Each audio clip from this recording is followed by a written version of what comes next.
Olá, pessoal. Bom dia para vocês. 7 horas, 1 minutinho. Hoje é dia 7 de novembro de 2024. O mundo não acabou. Todo mundo ainda pasmo com a expressão, né, eleitoral da vitória do Trump lá. Vitória por um lado e retrocesso por outro, porque o mundo vai andar de marcha ré. Não sei se a gente pode considerar uma vitória, se bem que para ele lá é uma vitória, né? Afinal de contas, ele teve uma votação muito maior do que ele mesmo previa, do que seus próceres lá previam. E está todo mundo agora querendo saber das consequências disso. Por quê? Porque o planeta não será o mesmo. Não que o Joe Biden seja essencialmente muito diferente, mas em alguns aspectos essas diferenças são marcantes. Por exemplo, do respeito às instituições da democracia americana. Na maneira como os Estados Unidos vão encarar aí, por exemplo, entendeu, os movimentos de esquerda no mundo, né? E a organização de direita visando eleições nacionais, como, por exemplo, a que acontece no Brasil em 2026 e que vai ocorrer sob a égide de Trump na presidência dos Estados Unidos. Enquanto isso, aqui dentro, os trumpistas brasileiros, né, representados aqui pela vertente mais assanhada do bolsonarismo, já começam a tecer conjecturas, a fazer alianças, coligações, pensando no futuro imediato, né? Imediato. O Bolsonaro está agindo mais uma vez como o guarda-costas da boate, ele não entendeu direito o que aconteceu, ele acha que elegeram um patrão para mandar nos negócios brasileiros aqui, e já está sob, assim, com a ajuda de argumentos muito toscos, né, querendo resolver a sua situação pessoal. Tudo que importa para o Bolsonaro hoje é o próprio Bolsonaro. A primeira coisa que ele quer resolver é convencer o Xandão a devolver para ele o passaporte. Por isso ele está tecendo assim uma teia de relações para tentar convencer o ministro do Supremo de que ele, sim, ele precisa ir à festa do homem mais poderoso do planeta. E até com uma certa arrogância, que lhe é peculiar, ontem ele falou, mas vai negar isso para o homem mais importante do planeta? A gente não sabe se ele estava se referindo ao Trump ou se estava se referindo a ele mesmo, porque, né, a imodéstia do Bolsonaro é algo impressionante. E enquanto o mundo começa a tentar entender, a perscrutar o futuro imediato, estabelecer cenários, enfim, entender como é que vai ser daqui para frente, que tipo de risco traz a eleição de Trump para as democracias ocidentais, por exemplo, uma questão que está em aberto. Aqui no Brasil, o Copom presenteou os bancos com mais 0,5% na taxa de juros, voltamos a 11,25%. E qual é a desculpa dessa vez para engordar o lucro dos banqueiros, que é para isso que serve aumentar a taxa de juros do Brasil? A desculpa foi que a situação nos Estados Unidos está instável, sabe? Não se pode prever o que vai acontecer lá. Só o Banco Central, né? Por decisão unânime. Portanto, quem espera que na gestão Galípolo isso mude, pode tirar o cavalinho da chuva. Não vai mudar. Não vai mudar. O Copom de ontem é o Copom do Galípolo. Pode não ser o Banco Central ainda presidido por ele, presidido pelo Campos Neto. Mas o conjunto de diretores é exatamente a mesma coisa. Está lá para proteger lucro de banqueiro e sempre que há uma justificativa qualquer, aumentam a taxa Selic. E aí os bancos depois aparecem 3, 4 meses depois com seus balanços poupudos, como foi o caso do Itaú Unibanco, né? Essa semana que publicou aí um balanço trimestral do trimestre passado, em que o lucro foi de 10 bilhões e 700 milhões de reais. 10 bilhões. Crescimento anual de 18%. Qual é o negócio na economia brasileira que cresce 18% ao ano? Nem na China não há negócio com essa taxa de crescimento, mas os bancos brasileiros que dizem que nós odiamos os juros, mas estão engordando, né, o bolso lá com especulação de papéis do governo. Então, ganharam ontem mais 0,5% para especular, sob a justificativa, duas justificativas basicamente, inflação com perspectiva de alta, está em 4,6%, portanto está muito próxima do centro da meta, e a situação criada lá nos Estados Unidos. Ao mesmo tempo, se prevê aí, todo mundo está dizendo que vai haver uma valorização do dólar, porque afinal de contas, olha só que paradoxal, o Trump tem um programa de investimentos que vai gerar inflação nos Estados Unidos. Com inflação nos Estados Unidos, o Banco Central americano tem que aumentar os juros. Aumentando os juros, há uma maior atratividade do capital especulativo global que deixaria o país como o Brasil e outros para arrumar na direção da segurança, né, oferecida lá pelo Tesouro Americano. Enfim, é isso. Lula aqui no Brasil às voltas ainda com o pacote de corte de gastos. Ontem ele chamou a responsabilidade de outros agentes que estavam passando ao largo da discussão, só mesmo como espectadores do processo, e espectadores bastante críticos. Ontem ele falou, mas qual é a contribuição dos deputados e dos senadores? Né? Afinal de contas, nós estamos chegando a 50 bilhões de reais esse ano só em emendas parlamentares. E vamos colocar na dança também o setor produtivo. Por quê? Porque muitos empresários brasileiros têm uma situação de privilégio fiscal, não pagam tanto imposto quanto poderiam, porque o governo lhe dá subsídios bilionários. Só a agricultura, por exemplo, são quase 60 bilhões de reais por ano. Por quê? Porque o agronegócio vem sempre com aquela justificativa. Mas nós produzimos alimentos para o mundo, né? Como se alguém comesse soja. Bem, esse argumento, acho até um argumento fraco para desqualificar essa coisa, mas não precisa dar subsídio para fazendeiro comprar caminhonetona, precisa? Vocês acham que precisa? Porque é isso, o cara que tem uma fazenda compra a caminhonetona, até o que não tem, basta ter uma inscrição de produtor rural, você vai lá no banco, você paga menos pela caminhonete do que paga um cidadão qualquer, né? Bom, é isso, gente. Vamos começar o programa aqui, vamos começar o noticiário. Quero começar, como eu faço todo dia, pela previsão do tempo. Antes, eu só quero dar bom dia para os primeiros que apareceram aqui na nossa área de chat. Luiz Cláudio Fazenda, lá de Passo Fundo. Para quem mais? A Márcia Lourão, dando bom dia. RC Moedas, Sandra da Costa, Márcia Leão. Quem mais? Um monte de gente aqui chegou bem cedinho aqui, antes do programa começar. A Márcia Feliciano, a Márcia Lourão. Hoje, Márcia é o nome que está bombando aqui na nossa área de chat, hein? Laura Pimenta, Douglas Mascaro, lá de Mogi das Cruzes, Eudes de Paula e todos vocês que chegaram aqui cedinho para acompanhar comigo essa visão panorâmica sobre o noticiário. Digo para vocês de novo que eu estou aqui hoje pelo penúltimo dia nesse período, porque o Leandro Demore continua de férias, né? Sorte dele. E eu estou aqui no lugar dele cobrindo essa vacância, mas na segunda-feira o Demore já está por aqui resumindo este programa, que é o programa do Demore. Vamos lá, gente, vamos começar com a meteorologia. Como é que vai ficar o tempo hoje? Está aí o mapa do Instituto Nacional de Meteorologia. Nós vamos ter sol apenas nessa faixa amarela que se estende do leste de Roraima até o estado de Sergipe, com chuvas podendo ocorrer no litoral do Ceará e do Rio Grande do Norte. E nós temos depois chuvarada em toda a região central do Brasil. Nessa área verde mais clara vai chover menos, mas no centro e leste no centro e no oeste do Amazonas tem chuvarada, assim como em todo o estado de Goiás, sul de São Paulo, Paraná. Para essas regiões tem inclusive um alerta de temporais do INMET. Eu vou mostrar para vocês aqui na tela, para vocês possam saber exatamente de onde é que vem o maior risco de haver aí problemas com a meteorologia. Está aqui, olha. É nessa faixa aqui, olha, no centro de Mato Grosso, ocorrência de tempestades, no litoral sul do estado de São Paulo e também no norte do Rio Grande do Sul. Aí pode ocorrer chuvas de até 100 milímetros e ventania com ventos de 60 a 100 km por hora, que nos diz o Instituto Nacional de Meteorologia. Isso posto, vamos começar com o noticiário? Vamos começar com o noticiário. Vou colocar para vocês aqui na tela a primeira informação do dia. O que vai acontecer, o que está acontecendo lá nos Estados Unidos? Vamos começar por aí.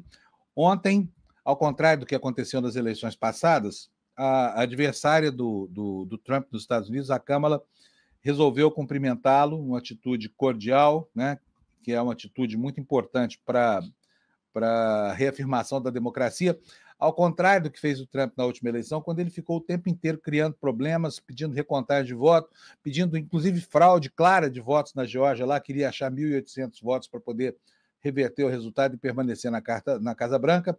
Aí a gente vê a diferença de comportamento entre republicanos anocratas, né, que são aqueles que tentam torpedear a democracia a partir dos pressupostos da própria democracia, e os democratas, olha aí, republicanos torpedeiam, tripudiam, querem massacrar o sistema eleitoral americano e o brasileiro também, quando chega a hora da nossa eleição aqui. Sempre que perdem uma eleição. Os democratas não fizeram isso. Tá aí, olha, manchete do ICL Notícias, Câmara discursa pela primeira vez, reconhece a vitória de Trump. Segundo ela, resignada, aí precisamos aceitar. Vou ler um trechinho da matéria para vocês. Kamala Harris reconheceu a vitória do candidato republicano Donald Trump em sua primeira aparição pública desde o fechamento das urnas. Diante de uma multidão de apoiadores, a vice-presidente discursou na Universidade Howard, sua alma mater, em Washington, onde ela escolheu acompanhar a apuração. Ela disse o seguinte: meu coração hoje está repleto de gratidão, de confiança que vocês depositaram em mim e de amor pelo nosso país. Estou muito orgulhosa da corrida que fizemos e da maneira como a fizemos, disse Kamala. Sei que este não foi o resultado que nós imaginamos, nem o resultado pelo qual lutamos, mas nós precisamos aceitá-lo, disse ela com a voz embargada. A democrata, segundo o site do ICL, também defendeu a importância de uma transferência pacífica de poder. E aqui, aspas para ela de novo. Embora eu concorde com esta eleição, não concordo com a luta que impulsionou esta campanha, a luta pela liberdade, pela oportunidade, pela justiça e pela dignidade de todas as pessoas. Então está aí o cumprimento de Kamala Harris ao vencedor dessa eleição, vencedor tanto no colégio eleitoral quanto no voto popular, porque, ao contrário do que aconteceu nas duas outras eleições, nas duas últimas eleições, né, 2016 e 2020, aqui, quem teve maioria dos votos populares teve também sucesso no colégio eleitoral. Né? É estranho esse sistema nos Estados Unidos, né? Você sabe que tudo isso acontece porque lá cada estado tem uma regra eleitoral e todos eles têm autonomia para definir como é que é feita a votação e os critérios para apuração. Alguns estados, 2 deles, distribuem proporcionalmente os delegados pelo número de votos e todos os demais, quem vence a eleição por um voto que seja, acaba levando todos os delegados em um sistema que se chama winner take all.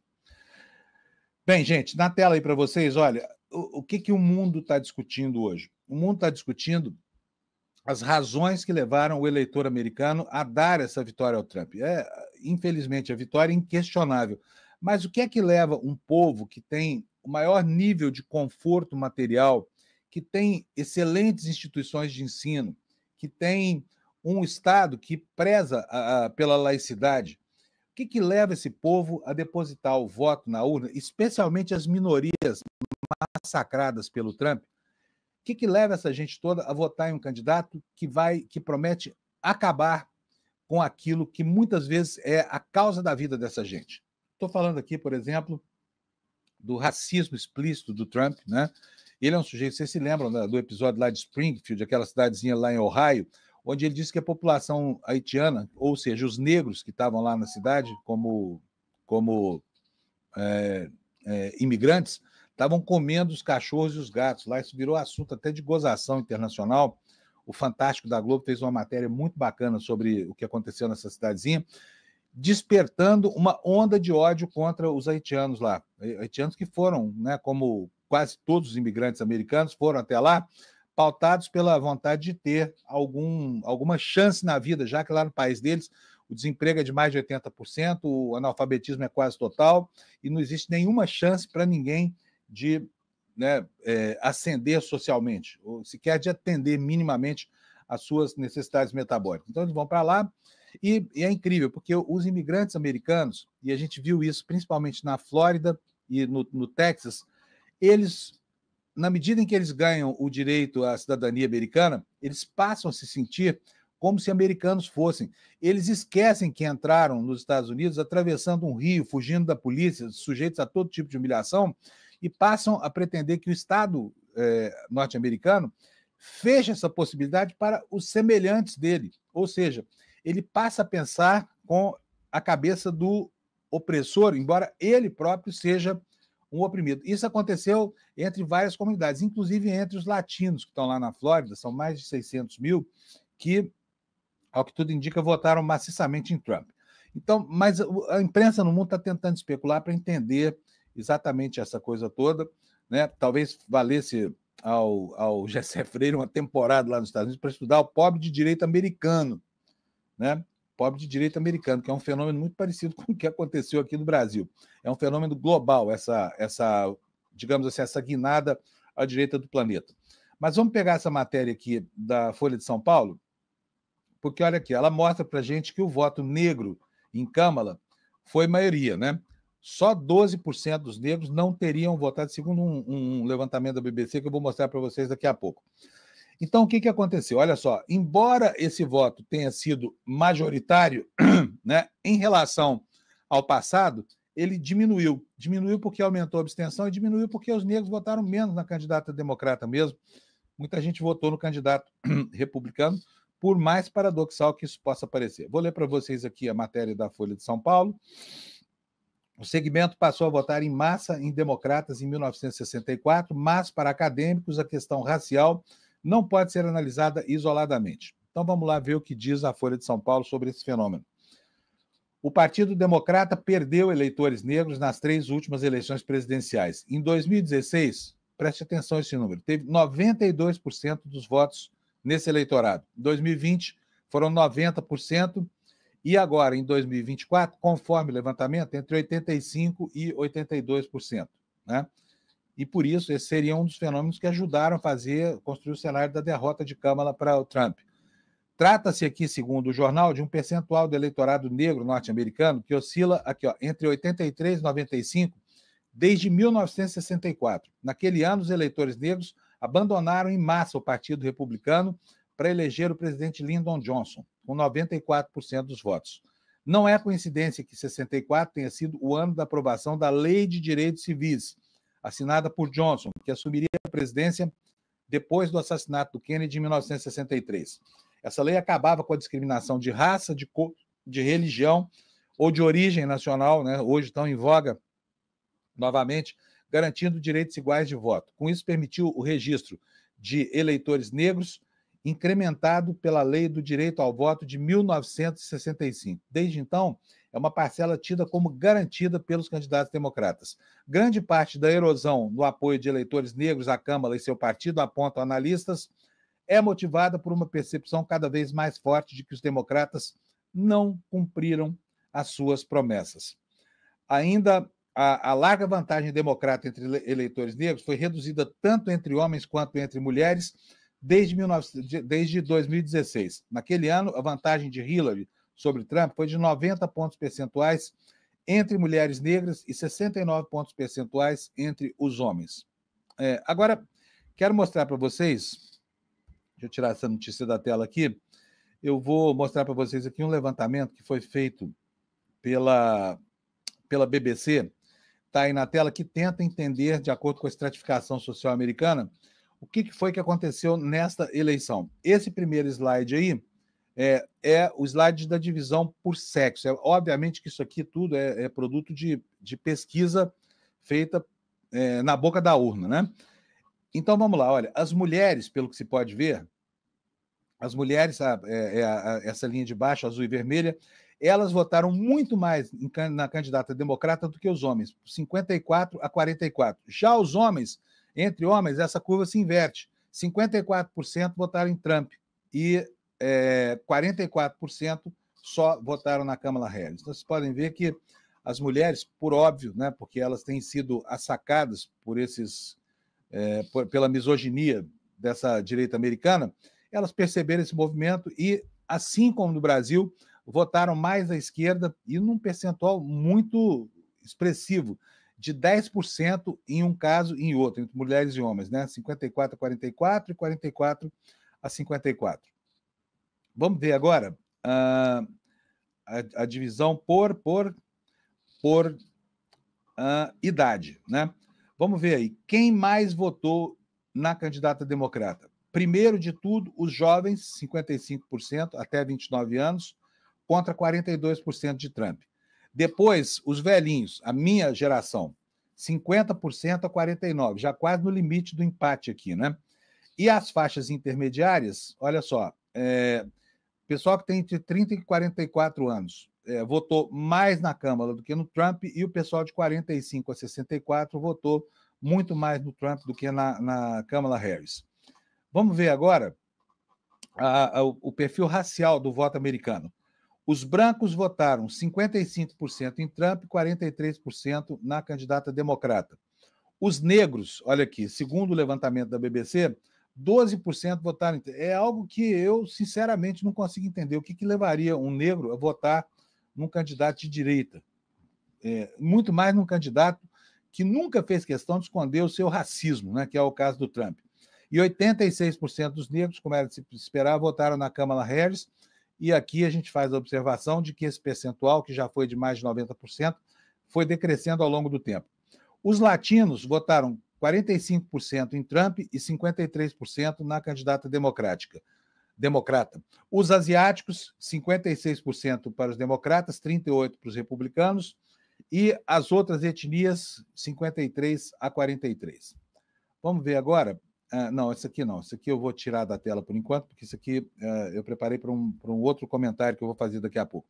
Então, vocês veem aí que, apesar de todos os estigmas, né, e dos estereótipos sustentados ao longo da campanha, o Trump conseguiu aumentar o seu número de votos entre candidatos que são aí integrantes de minorias que vêm sendo historicamente massacradas pela direita americana.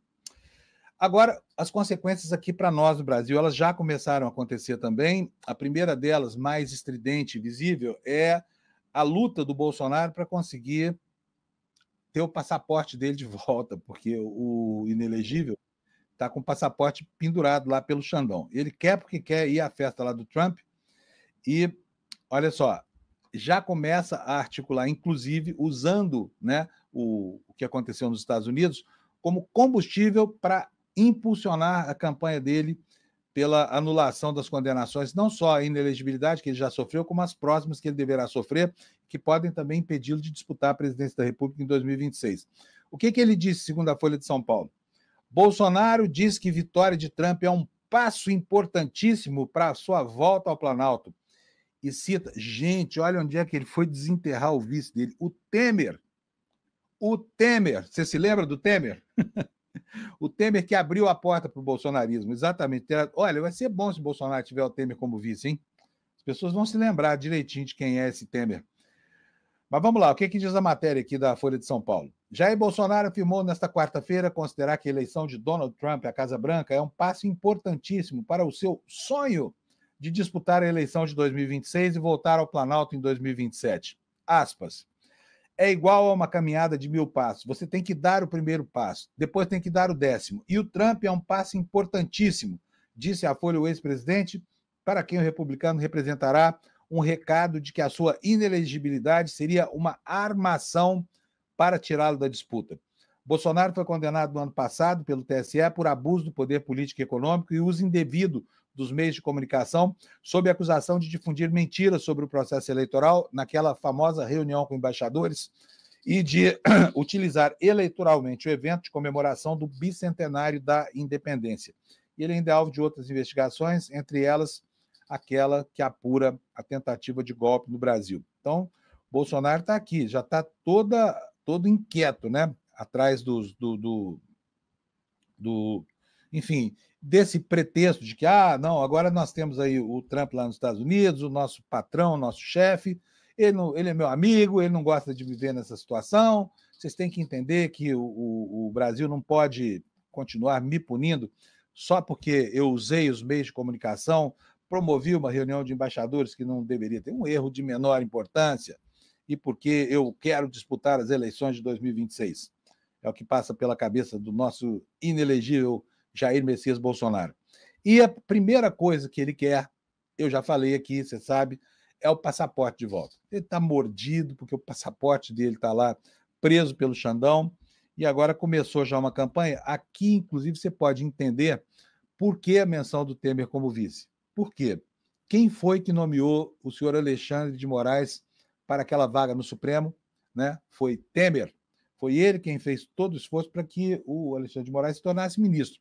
Mas os esforços agora, até agora, para que o Bolsonaro conseguisse concessões do Xandão via influência de Temer, redundaram em fracassos absolutos. Não houve, a gente não viu isso. Será que nós vamos ver agora essa devolução do passaporte? Duvido. Em todo caso, vamos aqui para o que está nos jornais. Bolsonaro irá pedir ao Supremo para ir à posse de Trump. Vai falar não para o cara mais poderoso do mundo? Eu acho que, no caso dele, o cara mais poderoso do mundo é o Alexandre de Moraes, entendeu? Não é o Trump, não. Em todo caso, vamos ver o que é aqui o Bolsonaro. O ex-presidente Jair Bolsonaro afirmou nesta quarta que pedirá ao ministro do Supremo, Alexandre de Moraes, autorização para ir à posse de Donald Trump no dia 20 de janeiro, lá nos States. Em entrevista à Folha, o ex-presidente disse que já teve 3 pedidos de viagem internacional negados por Moraes, o último deles para ir à casa de Trump, em Mar-a-Lago, na Flórida, onde o republicano recebeu convidados para acompanhar a apuração nesta terça. Ele não foi, mas o filho dele estava lá, o Eduardo, né? Aspas aqui para o Bolsonaro.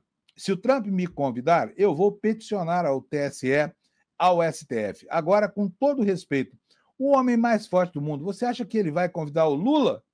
Talvez protocolarmente, disse o Bolsonaro. Quem vai convidar do Brasil? Talvez só eu. Ele, Alexandre de Moraes, vai falar não para o cara mais poderoso do mundo? Eu sou ex. O cara vai arranjar uma encrenca por causa do ex? Perguntou aqui o Bolsonaro. O jornal Folha de São Paulo diz que Bolsonaro está com o passaporte retido, proibido de deixar o país devido às investigações das tentativas de golpe ocorridas durante a reta final do seu governo em 2022.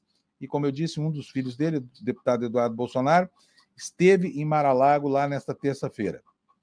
Aí o Bolsonaro fala o seguinte: vou peticionar ao Alexandre, ele decide. O Eduardo tem uma amizade enorme com ele, Trump. Tanto é que de 85 convidados, ele foi e botou mais 2 para dentro. O Gilson Machado, vocês viram ele aqui ontem no banheiro lá de Mar-a-Lago, né? Que foi ministro do Bolsonaro, e o filho do Gilson. Ele me tem como uma pessoa de quem ele gosta. É como você se apaixonar por alguém de graça, né? Essa paixão veio da forma como eu tratava ele, sabendo o meu lugar. Sabendo o meu lugar é uma expressão bem de sabujo, não? Fala sério, mano. Eu sei o meu lugar, eu sei me colocar. Eu só falo quando eu sou instado a falar. Eu só digo quando eu sou obrigado a dizer, quando alguém me permite. É um sujeito muito disciplinado, esse filho do Bolsonaro. Bom, vamos ver como é que está se processando essa investida do Bolsonaro para tentar obter o passaporte. Até porque isso virou uma novela nacional, né, gente? Quem vai detalhar para a gente é a Bela Megali, do jornal O Globo, porque eu já vou colocar na tela aqui a coluna dela, está aqui, olha, Bela Megali, a nova investida de Bolsonaro para recuperar o passaporte e a posse de Trump. Como é que é isso? Aliados do ex-presidente buscarão diretamente o ministro Alexandre de Moraes para tentar convencê-lo a liberar o documento para que o capitão compareça à posse de Trump no dia 20 de janeiro. Bolsonaro, inclusive, deu o aval a contatos diretos com o ex-presidente Michel Temer para fazer a ponte com Moraes. A avaliação do entorno do ex-presidente é que, com a vitória de Trump, o ministro poderia usar o episódio para fazer um gesto ao presidente eleito dos Estados Unidos. Agora, é um raciocínio, francamente. Vocês acham, sinceramente, que seria considerado um aceno ao Trump, um ato de boa vontade, a liberação do passaporte do Bolsonaro para que ele fosse à festa do Trump? Esse seria um gesto que transformaria o Alexandre de Moraes numa pessoa mais palatável para o governo Trump? Ontem, os bolsominions estavam falando, inclusive, que o Trump tentaria impedir, eventualmente, alguma ida do ministro Alexandre de Moraes aos Estados Unidos. Não se sabe de onde a gente tira isso, né? Não se sabe. Mas, enfim, é o que eles pensam e se expressam dessa forma, e isso está aqui, né?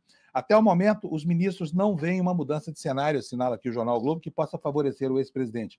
Magistrados avaliam que a corte é independente, soberana, e não creem que Alexandre de Moraes buscará fazer gestos a Trump, porque não cabe mesmo, né? Não tem sentido nenhum. O ministro tem sinalizado aos auxiliares que nada muda com a eleição do Bolsonaro. Bom, se o Globo dá a estratégia, o UOL já dá o resultado. O resultado vai ser uma frustração para o Bolsonaro. Matéria da Carolina Brígido, que você vai ver já já aí na sua tela, assim que eu conseguir subir para você, está aqui. Bolsonaro deve ouvir um não do STF se pedir aval para ir aos Estados Unidos por Trump, para ver o Trump. O que diz a Carol Brígido? Apesar de Jair Bolsonaro ter comemorado no X o ressurgimento do verdadeiro guerreiro, é pouco provável que o ex-presidente compareça à posse de Donald Trump na Casa Branca. Por decisão do Supremo, o passaporte do Bolsonaro está confiscado, portanto, ele não pode deixar o país. Essa decisão, como se sabe, foi tomada pelo ministro Alexandre de Moraes e confirmada por unanimidade pela primeira turma do tribunal no dia 22 de outubro. É pouco provável, portanto, que haja uma reversão desse entendimento a curto prazo. A retenção do passaporte e a proibição de comunicação com outros investigados foram medidas adotadas durante a investigação que apura a suposta tentativa de golpe de Estado por parte de Bolsonaro e também dos seus aliados. Para Moraes, a proibir o ex-presidente se ausentar no Brasil é necessário diante... Desculpa aqui, vou ler de novo para vocês porque ficou ruim. Para Moraes, proibir o ex-presidente se ausentar do Brasil é necessário diante do avanço das investigações da Polícia Federal no caso. Então é isso, ou seja, Bolsonaro vai ficar morrendo de vontade, mas não deve obter autorização para ir nessa festa. E aí os bolsomínios desse país vão transformar essa negativa em algo, né, para vitimizar mais ainda o Bolsonaro. Agora, é preciso lembrar aqui para vocês, e eu faço isso com muita tristeza, que o Lula, quando estava preso, não conseguiu do Toffoli a autorização para ir ao velório do irmão. Né? Se o Supremo, de repente, libera o Bolsonaro para ir numa festa, abrindo uma exceção nessas medidas cautelares, ele vai estar se desmoralizando a si mesmo. Não tem cabimento permitir a ele dizer, não, tem uma festa lá nos Estados Unidos, então deixa o cara aí. Aí acaba o risco de fuga, acabam todas as justificativas, a conturbação da ordem pública, tudo aquilo que o Bolsonaro tem provocado por causa de uma festa, sabe? Uma festa de um protocolo a ser cumprido lá nos Estados Unidos. Chega à beira do ridículo pensar que isso pode acontecer no Brasil, tá? E o Supremo Tribunal Federal, é óbvio que todo mundo já está vendo aí que vai aumentar a pressão sobre o Tribunalzão Constitucional do brasileiro, o Supremo Tribunal Federal, o Tribunalzão Constitucional brasileiro. E você acha que vai acontecer alguma coisa em função disso? Obviamente que vai haver muita reclamação, posts envenenados no Twitter, os mais engraçadinhos vão continuar tentando tripudiar a biografia dos ministros, enfim, fazer aquelas jogadinhas que a gente já sabe e que tem terminado mal para eles, né? Mas espera-se um aumento da pressão, tá? Então, esse aumento da pressão no plano da opinião pública já começa a acontecer. Está aí matéria da Letícia Casado para o UOL, dizendo que o Supremo espera mesmo a pressão dos Estados Unidos sobre Trump, mas já projeta o efeito Musk. O que é o efeito Musk? O efeito Musk é aquilo que aconteceu quando o cabo eleitoral mais graduado de Donald Trump, o Elon Musk, resolveu peitar as decisões da Corte Brasileira e quebrou a cara, né? E se deu mal. O que diz a matéria do UOL? Ministros do Supremo dão como certo que o novo governo de Donald Trump vai fortalecer o discurso de parlamentares brasileiros e americanos alinhados com o bolsonarismo e que isso deve resultar em novas ofensivas contra a Corte. Casos que envolvam o ex-presidente Jair Bolsonaro, os ataques do 8 de janeiro ou mesmo ações sobre pautas de costumes devem ficar no foco dos apoiadores desses líderes e o tribunal precisará se defender. No entanto, afirmam, a retórica não vai impactar a conduta do judiciário brasileiro. Aspas, Elon Musk pressionou e perdeu no caso do X, resume um magistrado. Ao longo de 5 meses, o bilionário americano descumpriu ordens do Supremo referentes ao antigo Twitter. Quando a plataforma foi suspensa no país e as contas de outra empresa do grupo foram congeladas, aí o Musk atendeu às determinações. Aí ele entendeu onde o sapatinho dele apertava aqui no Brasil e ficou caladinho e cumpriu tudo. Congelou os perfis que ele se recusava a congelar, pagou as multas, enfim, e pediu encarecidamente desculpas ao Supremo, né? Nomeando, inclusive, um representante legal no Brasil, cujo país em que ele havia fechado o escritório, sob a alegação de que não iria mais cumprir, não havia mais quem pudesse ser pressionado pela justiça brasileira para que o X cumprisse as suas ordens, as ordens do Supremo. As decisões foram proferidas por Alexandre de Moraes e referendadas por seus colegas. A postura do ministro no caso do X é usada como referência para eventuais ataques de trumpistas e bolsonaristas. Aqui, nesse parágrafo, a reportagem afirma o seguinte, olha, nos bastidores do tribunal, o entendimento é de que a Corte vai precisar pautar rapidamente a discussão de casos polêmicos em plenário para que as decisões não fiquem personificadas em um único ministro e tenham um caráter mais institucional. Além do próprio Musk, parlamentares do partido de Trump também tentaram fazer pressão sobre ministros do Supremo Em meio à confusão provocada pelo empresário, 2 congressistas apresentaram um projeto para barrar a entrada de Moraes nos Estados Unidos. E a avaliação da corte, encerra aqui a reportagem, é de que os ataques devem ficar restritos a pautas de apelo populista, sem interferir em questões pragmáticas como a relação comercial entre os dois países. Posição semelhante à de diplomatas ouvidos pela coluna, que vem a estabilidade, uma estabilidade nas relações comerciais entre Brasil e Estados Unidos no próximo governo. Olha, com relação aos processos do Bolsonaro, porque existe aí toda essa pressão, deixa eu tirar aqui, essa pressão pela anistia do Bolsonaro, que, como vocês veem, nessas primeiras horas aqui, todo esse movimento aí ficou a cargo mesmo do próprio Bolsonaro. Não há ainda uma adesão maciça a essa tese lá por parte da direita, nem no PL, nem nos movimentos mais extremados à direita. Por enquanto é só o Bolsonaro falando, mas é natural e previsível, né, que esse embate seja travado no contexto do Supremo Tribunal Federal. Para quê? Para criar uma pressão política que permita, se não... Opa, isso aqui não, errado. Que permita anistiar Bolsonaro dos crimes que ele cometeu, e anistia é uma coisa que só se concede uma vez que haja condenação, que não é o caso do Bolsonaro. A Folha de São Paulo traz essa matéria aí com a manchete: Supremo vê a volta de Trump sem efeito para o Bolsonaro em processo, mas um embate maior lá no Congresso. E o que diz a reportagem? Que os ministros do Supremo afirmaram ontem, reservadamente, que a volta do Trump não vai ter efeito no judiciário em relação às condenações de inelegibilidade impostas ao Bolsonaro, nem sobre as investigações já avançadas, como a que trata da trama golpista que culminou com os ataques de 8 de janeiro. A propósito disso, o diretor da Polícia Federal já anunciou que pretende encerrar o inquérito agora em dezembro, e aí ficamos todos aqui na espera do Procurador-Geral da República, né? Que até agora tem empurrado o problema lá para frente e ainda não disse se vai... Enfim, não disse até porque o inquérito não chegou às mãos dele ainda, concluído. Mas ele que tem que apresentar a denúncia. E Gonê é um sujeito que não tem muita pressa, né?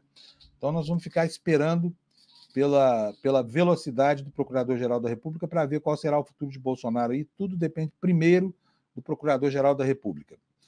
Antes mesmo da vitória de Trump, diz aqui a Folha de São Paulo, bolsonaristas e o próprio Bolsonaro já vinham se articulando para incluir o perdão no projeto que tramita na Câmara e que, por hora, só trata da anistia aos que participaram dos ataques à Praça dos Três Poderes. Antes de dar sequência ao noticiário, eu vou parar essa tela aqui e eu tenho um recado aqui para vocês. No dia 14, aqui no ICL, nós vamos ter uma aula do Eduardo Moreira, que é um craque, explicando para as pessoas como o storytelling, como contar uma história bem contada pode emulsificar as vendas na internet. Está aí para vocês aí o card desse evento. Dia 14 de novembro, quinta-feira, não essa aqui, na semana que vem, às 8 horas da noite em ponto. O nome da aula é O Segredo das Vendas e da Persuasão. Como construir histórias que engajam e convencem, com o próprio Eduardo Moreira. Então, eu digo a você que reserve, caso você tenha alguma pretensão de conhecer melhor esse universo que surgiu do novo comércio eletrônico, que você vá assistir a aula com o Eduardo. Como você sabe, é um craque, né? Enfim, e você pode aproveitar o know-how, a expertise dele para impulsionar também o seu pequeno negócio, o seu site, o seu comércio eletrônico, tá? Para isso, basta você ir ao seu navegador e digitar lá na barrinha de endereço, despertaicl.com.br, despertaicl.com.br, e você vai ter lá um formulário onde você vai... É um processo muito simples, você vai se inscrever e vai garantir a sua presença nessa aula magna aqui, que acontece no dia 14 de novembro, quinta-feira, às 20 horas, é de graça, tá? É de graça, não paga nada. Então está dado o recado aqui, e lembrando ainda, né, do troféu iBest. Se você quiser nos dar o privilégio de sermos apontados como o melhor veículo de informação da internet, o Eduardo Moreira, o Calejon, como melhores comentaristas de economia e de política, então você vai lá no site do iBest e vota no nosso querido ICL, tá bom? Vamos voltar para o noticiário, então? Vou colocar aqui na página para vocês agora uma matéria do Jamil, porque as consequências, a gente está falando de consequências aqui no Brasil, Mas vocês imaginam que o Brasil está na periferia da órbita de influências do Trump e, portanto, sujeito perifericamente àquilo que vai acontecer. Mas e lá nos Estados Unidos? Né? Nos Estados Unidos, os Estados Unidos vão sofrer um bocado, porque o apreço do Trump pela democracia americana é zero, como se viu no final do mandato dele, né, com aquela coisa toda da invasão do Capitólio, enfim, as palavras golpistas dizendo que ele não iria deixar a Casa Branca, só sairia de lá morto. Enfim, tudo isso aí desafiando uma tradição que tem quase 300 anos, e tradição essa que construiu, né, a maior democracia ocidental em todos os aspectos, e o nosso modelo de democracia aqui, por mais falho que seja. Agora, tudo isso começa a entrar em xeque. Por quê? Porque é poder demais na mão desse homem que não tem nenhum tipo de afeição pela democracia e não tem nenhum compromisso com ela, não fez nenhum compromisso com essa democracia, com as minorias que ela... com nada, com nada. Então, olha, o Jamil Chad, hoje também no UOL, está aqui a carinha do Jamil, nos traz esse texto. Olha, com superpoderes, Trump vive uma profecia e testará os limites da democracia americana. O que o Jamil... Depois você vai lá no site do UOL e lê o artigo dele inteiro. Eu vou ler um trechinho aqui para você, tá? Quando Donald Trump assumir o poder em 2025, ele retornará à Casa Branca não apenas com um mandato reforçado por uma ampla vitória no voto popular, mas também com o controle do Senado americano e possivelmente com uma maioria na Câmara dos Deputados. A presidência dele, portanto, testará a própria democracia e a capacidade das instituições tem de barrar uma concentração de poder que ameace o Estado de Direito e a República. Não por acaso, em seu discurso reconhecendo a derrota, Kamala Harris fez um apelo aos americanos para manter a lealdade à Constituição americana e não a um presidente. Acusado de ser fascista por parte dos democratas, Trump alertou que poderia usar as Forças Armadas contra manifestantes e que lutaria contra o inimigo de dentro, num recado dado a dissidentes americanos. Depois você vai lá no UOL, confere o restante da matéria do Jamil. Eu só quero dizer para vocês que o Trump fez promessas absolutamente estapafúrdias assim, com relação ao comportamento que terá, visando, por exemplo, os imigrantes. Né? Prometeu deportar 11 milhões de imigrantes. E aí fica a pergunta, mas quem é que vai fazer o trabalho que eles fazem? Nos subempregos domésticos, nas fábricas onde eles são contratados para funções desumanas que os próprios americanos não aceitam.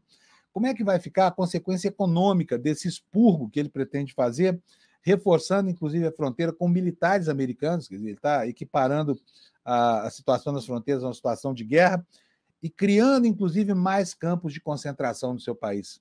Eu falei campos de concentração, campos de imigrantes, né?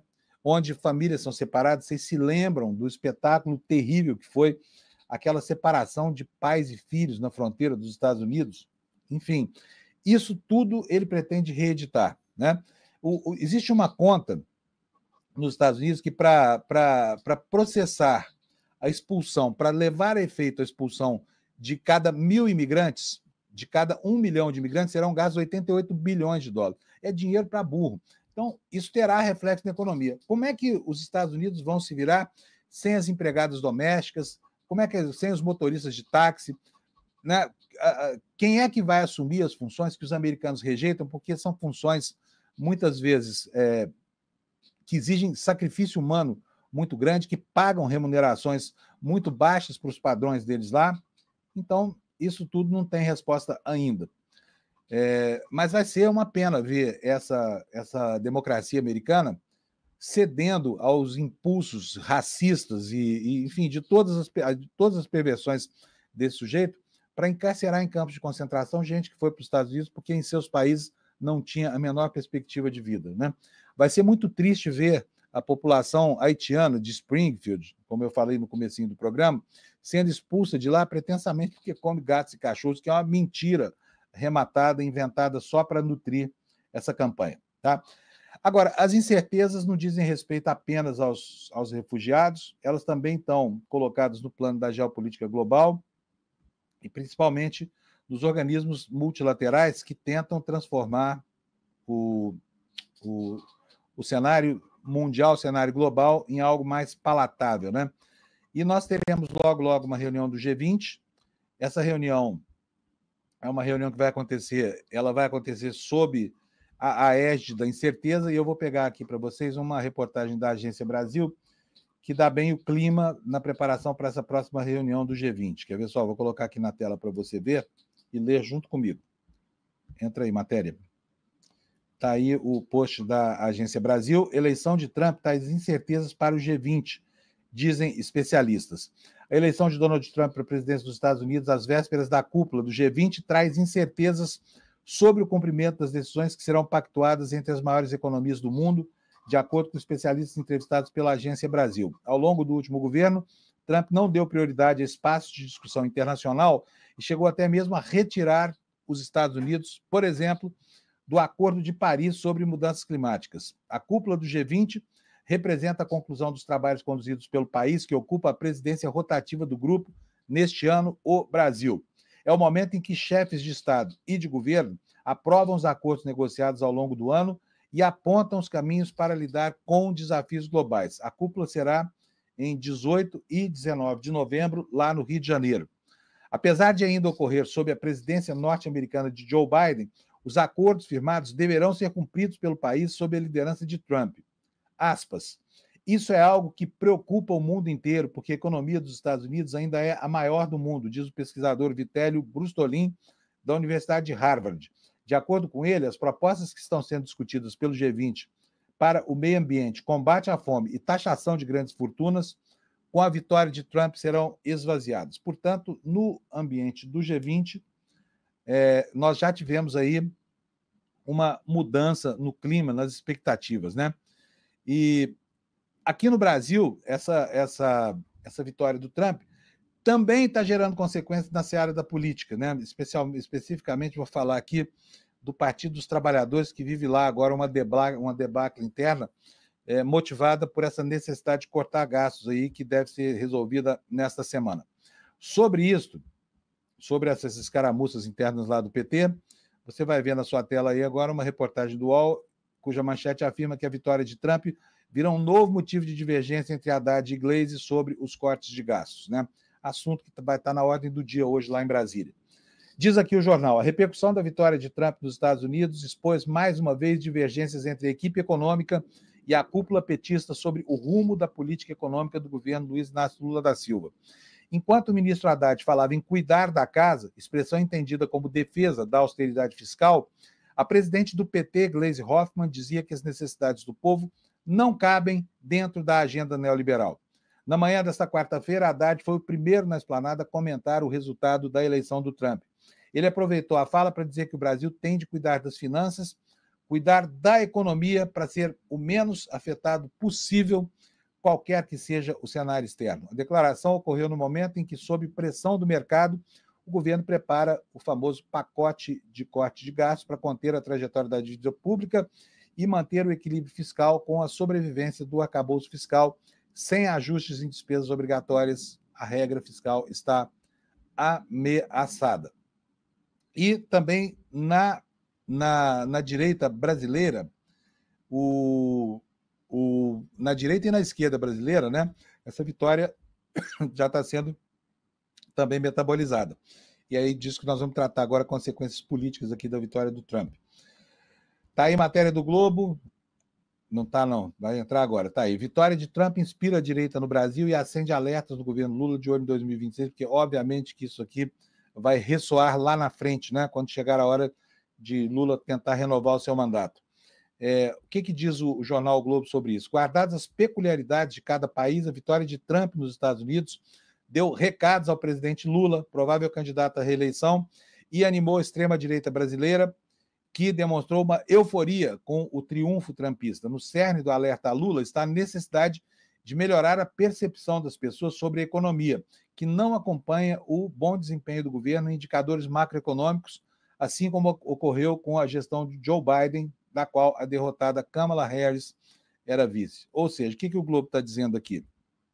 Que o governo brasileiro está sofrendo o mesmo fenômeno lá dos Estados Unidos porque não tem capacidade de transformar os fenômenos da economia em algo perceptível para a população. E isso vai acabar provocando uma corrosão do capital eleitoral do Lula lá em 2026.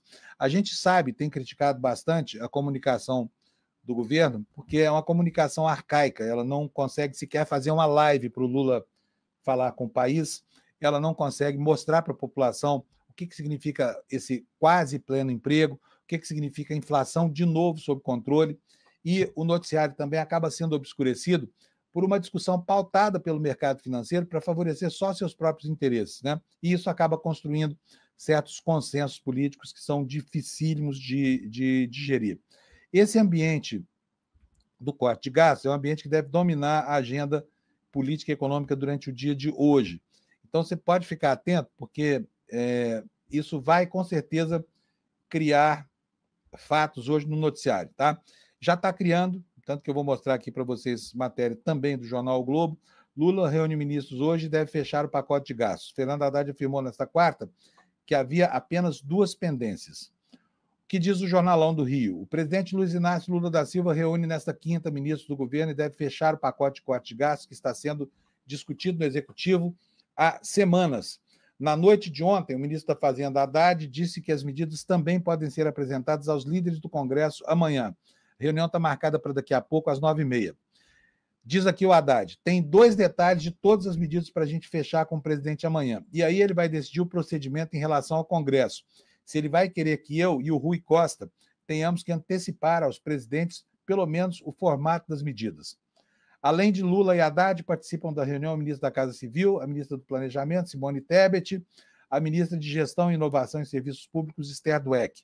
Haddad disse que são questões simples que compõem o quadro de ações que serão feitas pelo Executivo. Segundo ele, os demais ministros que comandam pastas que foram envolvidos nas discussões também concordaram com as medidas, mas teve muita gente reclamando, né?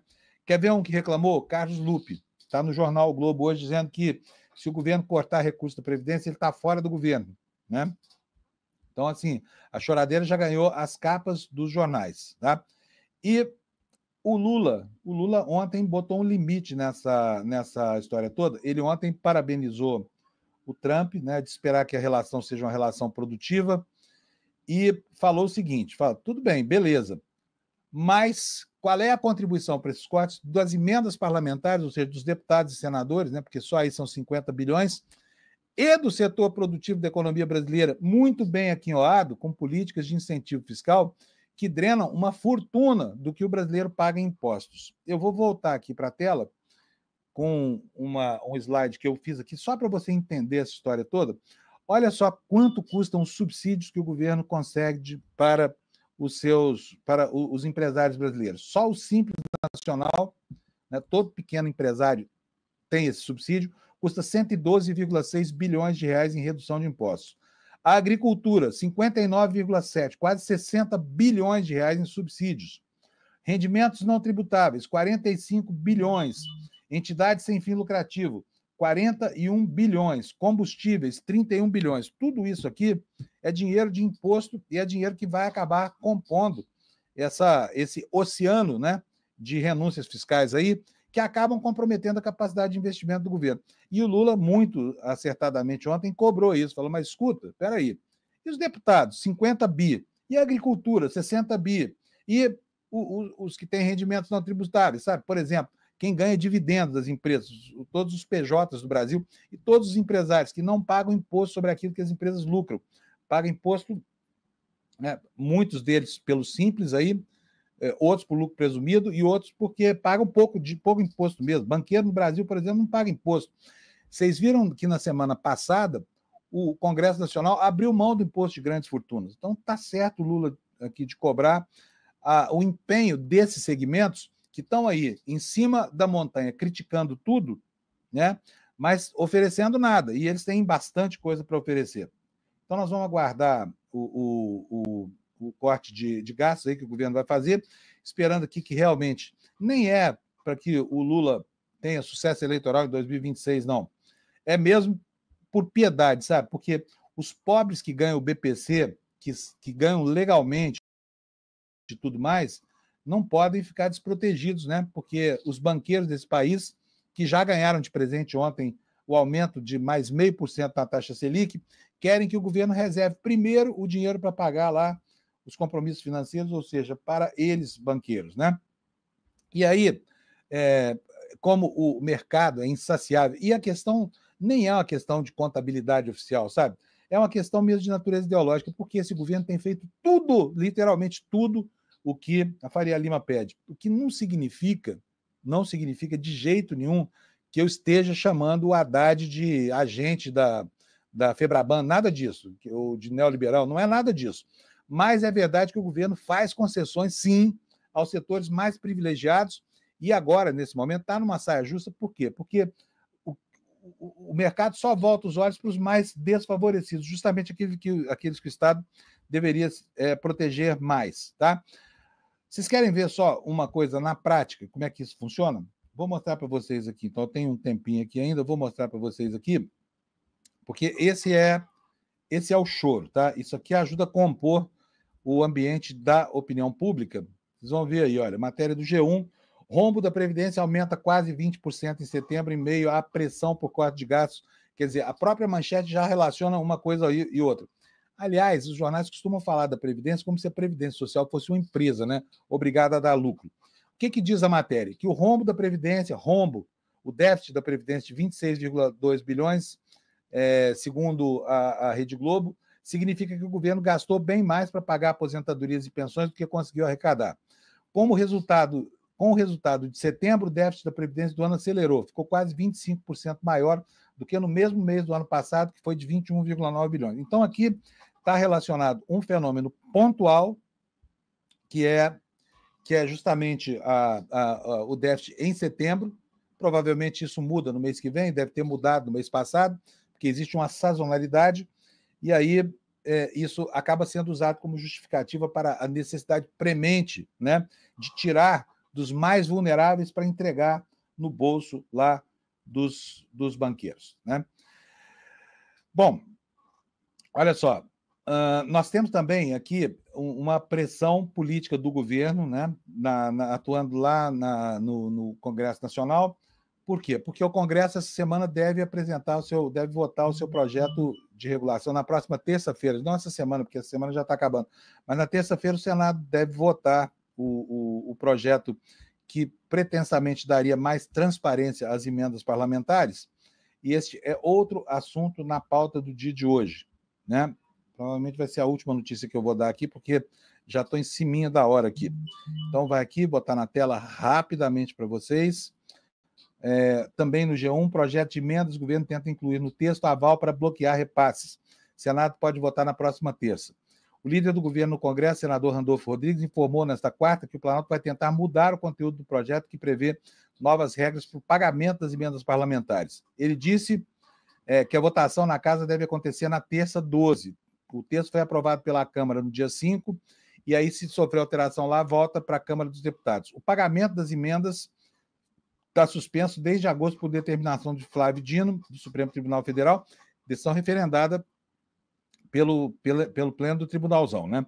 Apesar das entidades questionarem a efetividade do projeto na versão atual, o objetivo do texto é atender à Constituição e ao Supremo e garantir maior transparência e rastreabilidade. Tá bom? Está aqui, então, esse ambiente que vai se instalar aí nessa discussão lá no Senado, provavelmente o governo tentando melhorar um pouco esse projeto, aumentar a transparência, não está claro ainda se ele atende plenamente esses requisitos, e vai dar muito pano para a manga. Acabou meu tempo, eu quero agradecer a sua audiência e dizer para vocês que hoje foi o penúltimo dia aqui, segunda-feira o Demore vai estar de volta aqui reassumindo a cadeira dele, ele continua de férias, e é por isso que eu estou aqui. Estarei amanhã de novo com vocês às 7 da manhã, para que a gente possa fazer de novo essa explanação panorâmica sobre os temas que estão no noticiário. Bom dia para você, brigadão pela audiência, até amanhã então. Tchau. Quando eu quero convencer alguém, eu devo usar um exemplo real ou devo usar as estatísticas? Eu devo mostrar os dois lados da moeda e defender o meu, ou mostrar só o argumento que me favorece? Eu devo fazer uma fala, um discurso longo, enchendo linguiça mesmo para impressionar, que eu sei falar muito sobre o assunto, ou devo me concentrar só naquele ponto que eu quero convencer? Eu devo deixar o mais importante para falar no final da minha fala ou no começo da minha fala? Pois é, todas essas respostas e várias outras eu vou te dar na aula do dia 14 de novembro. os segredos das vendas e da persuasão. Tudo isso é ciência, é técnica, tudo isso é estudado e ensinado em universidades no mundo inteiro. É muito mais simples do que você imagina. E contar uma história da maneira correta pode, segundo Harvard, aumentar as suas vendas em até 50%. Mas também pode engajar na sua causa, pode ajudar o seu movimento. E no dia 14 de novembro, às 8 horas da noite, uma quinta-feira, a gente vai estar junto com essa aula incrível, que é a aula inaugural da terceira turma do Empreendedor Mestre, o nosso grupo de empreendedorismo que tem feito um sucesso enorme. Um abraço e até lá!